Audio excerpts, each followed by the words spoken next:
White privilege and white supremacy. And here are 4 quotes as epigraphs. The black races alone have not contributed positively to any civilization. That's a quote from Arnold Toynbee, the great anthropological historian. Black people invented and named nothing compared to the rest of the world.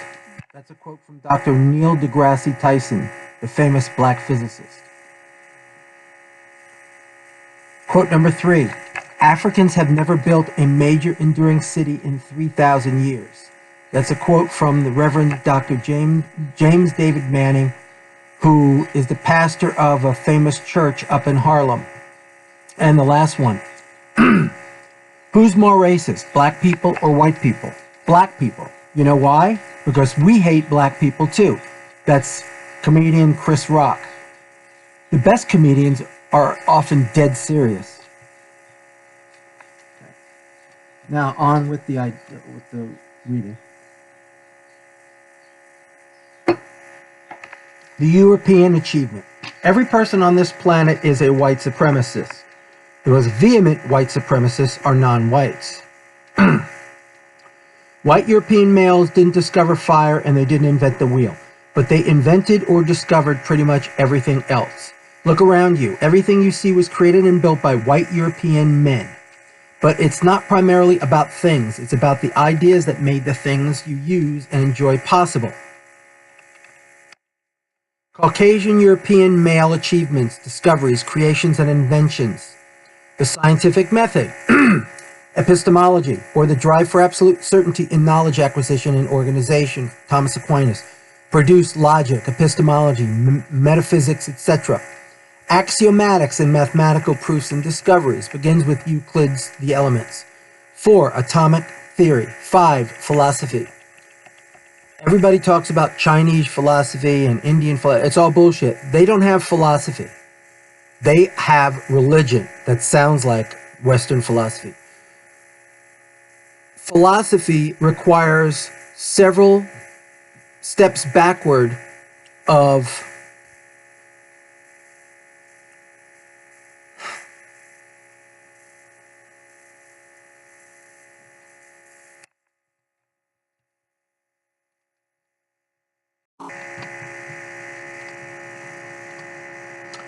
abstraction. The secularization of thought, or the idea that some ideas could be separate from religious ritual and worship, produce science, mathematics, history, the study of religion, anthropology, medicine, and on and on. The study in religion versus the study of religion. Abstract thought, majestas, bicameralism legislation, checks and balances in governmental structures, majority faction, that was James Madison, natural aristocracy, the idea of meritocracy, oil on canvas in pictorial art, personal hygiene, social hygiene, public toilets, sewer systems and plumbing, running water, for example, the Roman viaducts in ancient times, running water, for example, in pipes like we have today, public baths, perspective in pictorial art, the arch in architecture, the keystone in architecture, the Industrial Revolution, mass production, the assembly line, democracy, rule of law, the concept that no person is above or below the law, the Macedonian phalanx, the Roman phalanx, idea of political freedom, the dome in architecture, lyric verse, Sappho, prosody, the diatonic scale in music, for example, from Pythagoras, the chromatic scale in music derived from the diatonic scale, or maybe it's the other way around. The diatonic modes derived from the diatonic scale. 50 plus other musical scales whose tone, whole tone, diminished, harmonic minor, etc. Blues and pentatonic scales may have been discovered by American Negroes, but whites had a part in them since they are formed from the diatonic scale to begin with. Sonata form in music invented in Italy and Germany. Musical notation. A short list of white supremacist acts of which everyone partakes. Anywhere and everything you go into society, all around you are signs of white supremacy. Talk on the telephone, white supremacy.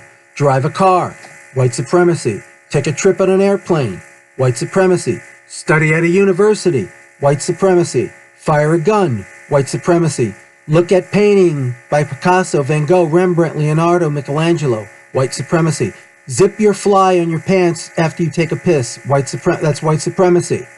If you use the rule of thirds to render a subject with oil and canvas, that's white supremacy. Listen to Beethoven, white supremacy. If you use a keystone to build an arch, that's white supremacy. And the list goes on and on and on. Recent Negro complaints and demands, the European achievement. What's all this bullshit? What all this bullshit is about is very simple. It's about ressentiment of European civilization and its achievements. All non-European civilizations combined could not equal 1/1000th of 1% of European accomplishments, inventions, discoveries, and creations. That's just the reality. If you are bothered, disturbed, or concerned about white supremacy, you are showing prima facie that you agree with it. If you didn't believe in white supremacy, it wouldn't bother you. Dead white men and pink people. Dead white men is a phrase invented by feminists to express their resentment of men.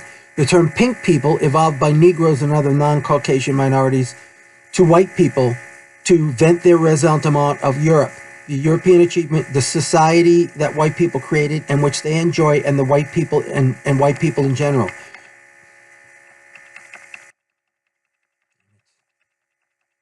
Further evolvement by homosexuals and people with related mental disorders, transsexuals, pedophilics, etc., to express vent resentment of heterosexuals and overall society they feel has rejected them, and claim and promote their victimism, and Mother Nature, whom they feel has cheated, failed them. If you cannot produce offspring and continue to populate, you have been rejected by the world. Police brutality is not about race. It's about weakness and vulnerability of certain groups. Police officers are generally personally motivated by authoritarianism of one sort or another to one degree or another. What this means in terms of our race problems is that they show deference to authority figures without authority over them. They show deference to authority figures with authority over them, and they show disdain for people they have authority over. Police harass people in ghetto neighborhoods because they are poor, because they are weaker, but also because they are prone to violence and they are often selling drugs on the street.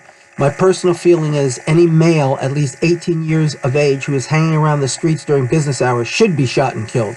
That's just my personal opinion. Black people cannot come to grips with the simple fact that their subculture is seriously fucked up, and that as a people they have failed in modern Western and industrial society. They cannot make it in the modern world without special help from the white world.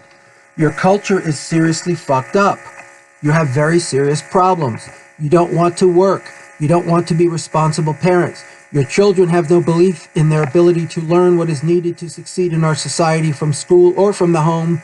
The primary source of education for children should be the home. But a lot of luck with that one in terms of Negro subculture. It goes on and on and on and on. This is your problem, not ours. We did not cause this problem of yours. For whatever reason, you were jilted by history and by Mother Nature. Damn this shit, man. Fucking sorry. For whatever reason, you were jilted by history and by Mother Nature. You were made slaves, but you were later freed. Get your mind off the enslavement and focus on your freeing from slavery instead of dealing emotionally and cognitively with this slave legacy. You employ it as an excuse for your own failures. How many centuries do you think it should take to recover enough from this legacy? At least to function. Certainly, it's going to take more than a few centuries. Look at my people, the Jews. We were enslaved and freed more than 3,000 years ago. Yet, we are still one of the most fucked up people in the history of the planet. But we strive endlessly to get over it and to succeed in life. White society can be of little assistance to you in your project of cultural recovery. It's not that we don't want to help you. We simply cannot do the patient, hard work that it will take for you to succeed in contemporary post-industrial European-derived societies. I am angry at my father. You cannot help me with this problem. Nobody can help me with this problem but me. Your biggest problem is that you are afraid to come to terms with your issues. All the bullshit you are creating in this society these days, all the niggerism and black foolishness, victimism and victimhood, removal monuments, lies about the police, BLM movement as a result of the self-propaganda program you use to sell yourself about these shootings, whining about racism, reparations, protests against your country in general. All the special demands are all designed to distract you from your own problems and the work you must do on yourselves as a race to make it in the world today. You're just putting off the inevitable because you're a pathetic bunch of fucking cowards. You can't deal with that truth, so it's just easier to blame it all on somebody else. We seem to be the most convenient target. This is not helping your people. You have an inferiority complex that you have failed in dealing with and overcoming. If you want to succeed and you're honest about trying, you fight and fight and fight until you're dead. You never give up. Even if you fail, at least as you die, you recognize that you have attached a meaning to your suffering and your death. And other people can be strengthened by the example you have set.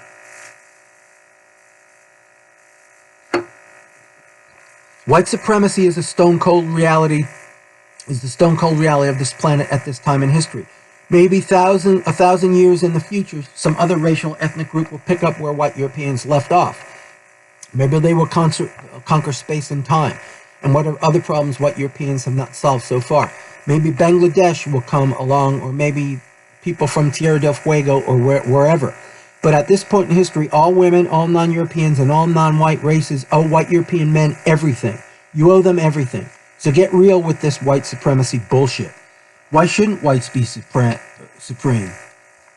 They created virtually everything you and I value and enjoy. They created our very lives for us. Without white European men, you'd be living in a grass hut in Africa or Indonesia, surviving on raw rat meat steaks.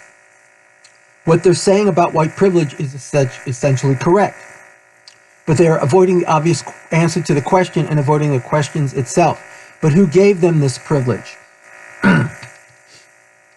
They tried to imply that it came from society. It did not come from society. It did not come from law or government. It did not come from any subset of mankind. It came from nature. Mother Nature made white people superior, period. Deal with it. It does not mean that non-white people cannot achieve great things, but they will never achieve great things until they stop making excuses for their group and individual failures. Somebody needs to design a machine that you can put a person into, and it will make them temporarily, at least, honest and authentic. A get-real machine, you might call it. Because most Americans will read this and immediately, without any thought or evidence, deny it vehemently, even violently, and shift into inauthentic mode, mauvais foi mode, dishonesty mode. Look around you. Everything you have, everything you enjoy, everything you value culturally was either created, invented, or discovered by white European men. If you wish to change this, you won't succeed by lying about it or denying it.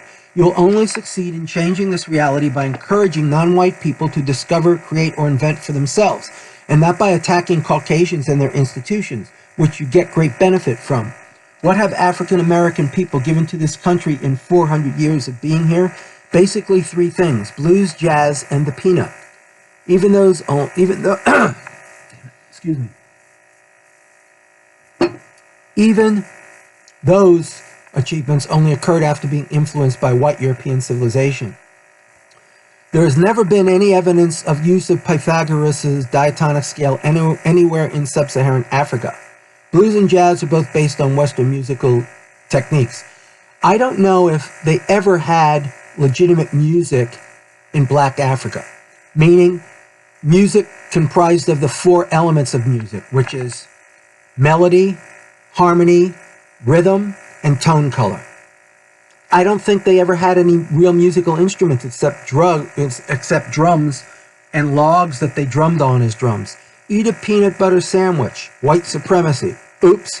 One of the few instances of a non-white creation or invention. The sandwich part is white supremacy, but the peanut was discovered by a Negro. So give them credit for that. I know Negro subculture, and I know American Negroes and African blacks as well.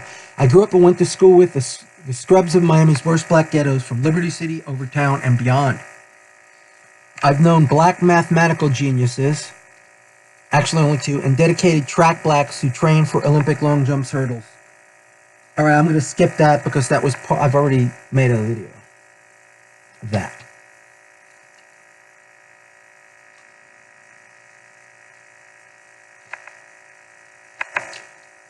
I might possibly be the foremost authority in the world on American blackness and American darkness and on our American Negro subculture. One thing I know for sure, because I've seen or heard it through personal contact or at a distance in every single black individual or group of individuals, the feeling, the hard rock belief that they are inferior to Caucasians and that their native civilizations, sub-Saharan African civilizations, are inferior not only to European civilization, but to almost all world civilizations.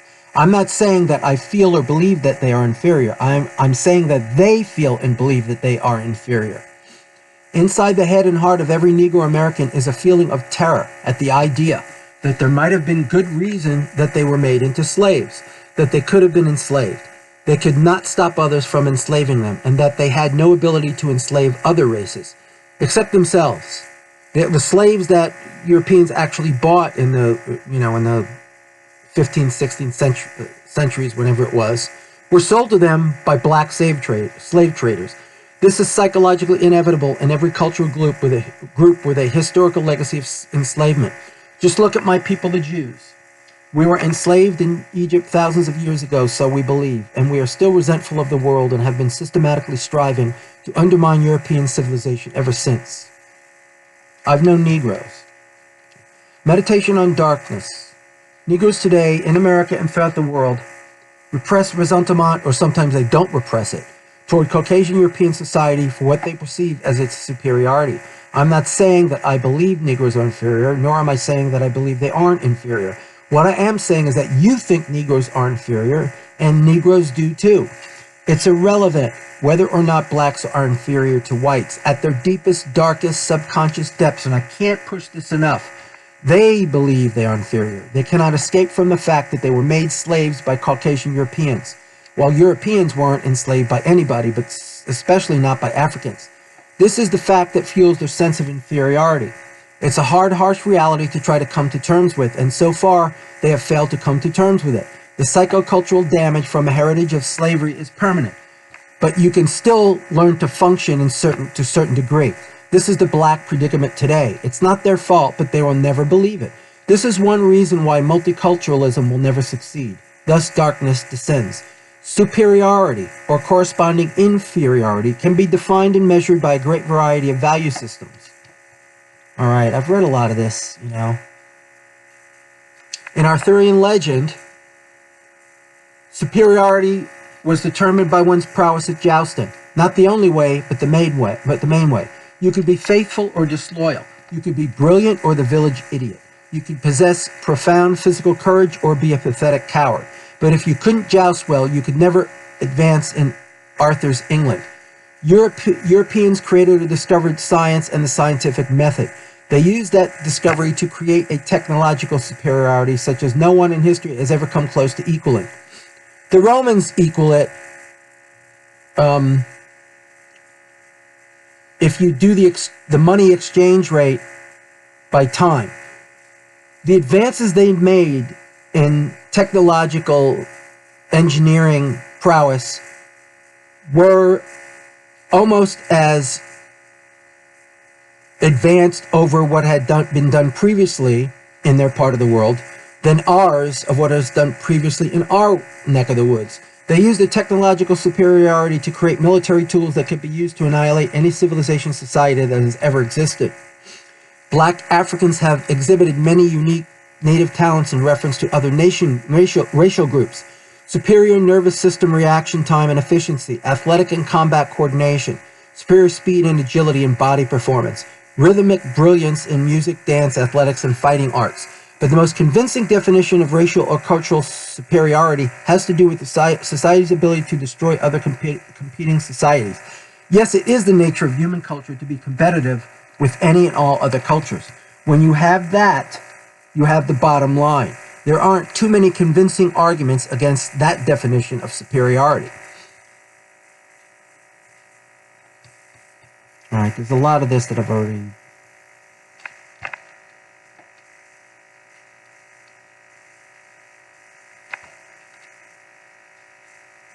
They are in denial, as are their allies and supporters on the left, but the truth manages to seep through cracks in these defense mechanisms eventually and consistently. The idea that all civilization, culture, societies are equal is a rationalization, which not one of its perpetrators believes in for a nanosecond. They are forgetting some things they never knew in the first place. These retards know nothing. Okay, I'm sorry, I already have that video.